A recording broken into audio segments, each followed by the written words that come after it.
Good Thursday evening, everyone. In today's video, we are going to be looking at another severe weather outbreak that is looking more and more concerning.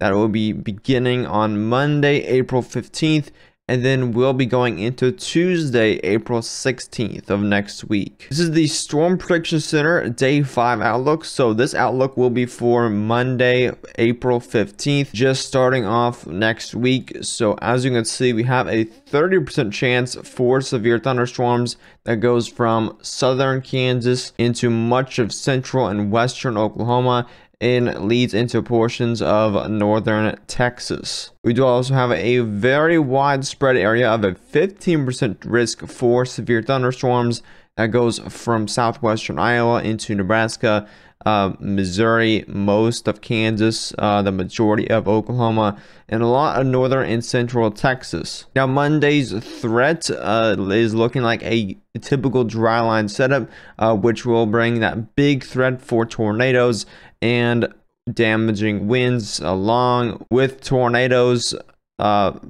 potentially really large hail, and some damaging winds. As we head into day 6, this will be Tuesday, April 16th, and we have a 15% chance of severe thunderstorms that goes from southern Wisconsin into Iowa into pretty much in the entire state of Illinois. That goes into Indiana, Kentucky, Tennessee, Arkansas, and Missouri, and you can see it kind of has that bow. So what this is telling me is this will be more of a line of storms that goes into this area of the Midwest with the low pressure up here, and this will be likely a QLCS line of severe thunderstorms on Tuesday, but that's going to be pretty far out, so we're going to be focusing on Monday first, and then we'll get to your severe threat on Tuesday. All right, so here's our storm system for Monday and Tuesday. As you can see, here is our low pressure right there around the four corner states here. This is going to bring a lot of upper level winds into the New Mexico, Texas, Oklahoma area.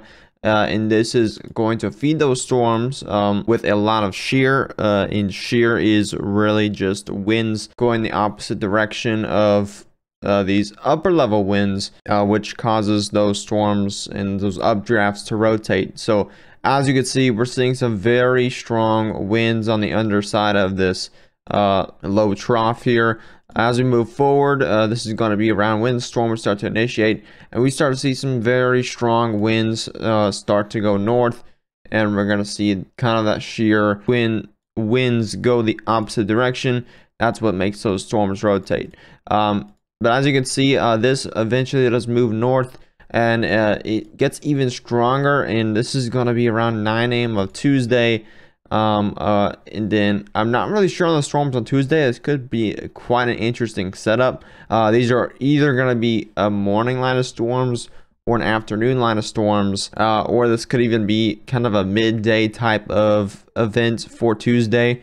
But we're really not sure on Tuesday just yet. But the low pressure is going to be pretty high up here, and we're going to see kind of that cold front right there. So this line of storms will be around this type of area, with this southern portion probably looking to extend a little more westward, and that's of course going to bring that threat for damaging winds and hail. I don't see a big threat for tornadoes on Tuesday, but we'll have more details up as we get closer to Monday and Tuesday. And here's our dew point values. As you can see, here's the dry line right there. You can very well see it. This is where these storms will develop off of, and we have dew points over 60s, and this is the GFS model, so this isn't going to be super high definition, but it's going to be pretty humid at the beginning of the week. As you can see, we're seeing dew points of over 60 across the majority of the Ohio Valley, Midwest, and this is all the moisture coming up from the Gulf of Mexico that's going to be really feeding these storms.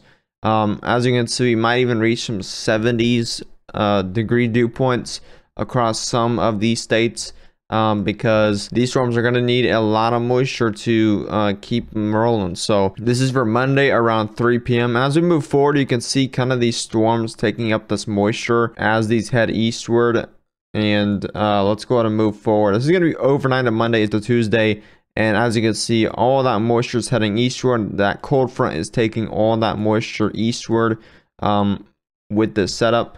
As you can see, we're going to have a lot of moisture in place as well for Tuesday. That ramps up in the afternoon, so we probably might see some more storms in the afternoon of Tuesday. That does impact the regions of Missouri, Illinois, possibly southern Wisconsin and Iowa. And that cold front will be heading throughout the region of into the evening hours. But I think a lot of those storms will start the weekend probably by 12 in the morning, because we don't have a lot of moisture ahead of this past the Illinois border, really. Now, this isn't going to be very high definition, but this is the composite reflectivity from the GFS model.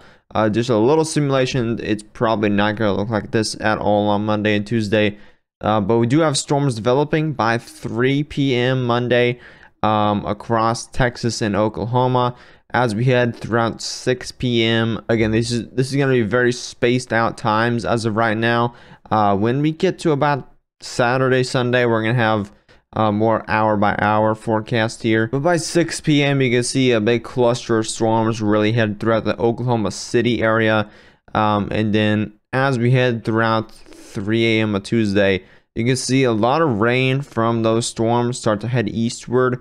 And as we head throughout the morning hours of Tuesday, you can see a lot of rain that just lingers from those storms at 3 p.m., 6 p.m. And it's really not showing much as of right now for Tuesday. I'm sure there will definitely be storms on Tuesday, but sometimes the composite reflectivity on the GFS model, again, I can't get a big grasp of how much ingredients are there because we're so far out from that day. So as we head to tomorrow, we might even have some more details tomorrow. It depends on if I'll have a video out tomorrow, so stay tuned for more details. If you did enjoy, be sure to subscribe to the channel if you are new and turn on post notifications so you won't miss another video or live stream. Make sure to share this video with any friends or family. Make sure to click the like button down below for more updates on this severe weather outbreak for early next week. As always, I'll see you in the next one. Stay safe.